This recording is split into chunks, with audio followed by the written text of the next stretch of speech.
రైతు సోదరులకు నమస్కారం. మేము పుడమి కిసాన్ మార్ట్ నుంచి వచ్చాము. ఈ పుడమి కిసాన్ మార్ట్లో ఫ్లవర్ క్లిక్ అనే ప్రోడక్ట్ ఒకటి రైతుకు వాడిచ్చాము. అది ఏ విధంగా పనిచేసిందో మన రైతు మాటల్లో తెలుసుకుందాం. నా పేరు ఆదినారాయణ, సింగవారిపల్లి, పుడమి కిసాన్ నుంచి ఇచ్చాము.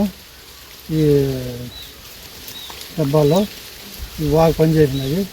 కింద పక్క కాలిపోయినాయి కదా, పైన బాగా చిగురు వస్తుంది, గ్రోత్ చిగురు, సైనింగ్ బాగా సైజు వచ్చినాయి. ఇది ఎవరైనా వాడుకోవచ్చు. మన ఫ్లవర్ క్లిక్ వాడడం వల్ల మీకు రిజల్ట్ బాగా అనిపించింది? రిజల్ట్ బాగా వచ్చింది. ఒక 6 ఎకరాకి వదలకుండా వదిలినాము, అది క్లీన్గా చిగురు రాలేదు. ఇది వదిలితే చిగురు బాగా వచ్చింది.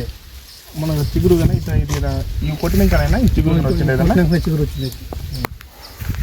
దీన్ని వాడడంలో చూడండి, ఇది వాడడం వల్ల చిగురు బాగా వచ్చింది, చిగురు కూడా బాగా వచ్చింది. కొత్త చిగురు బాగా వచ్చింది. కింద అంతా కాలిపోయినా పైన చిగురు బాగా వచ్చింది. ధైర్యంగా వాడుకోవచ్చు.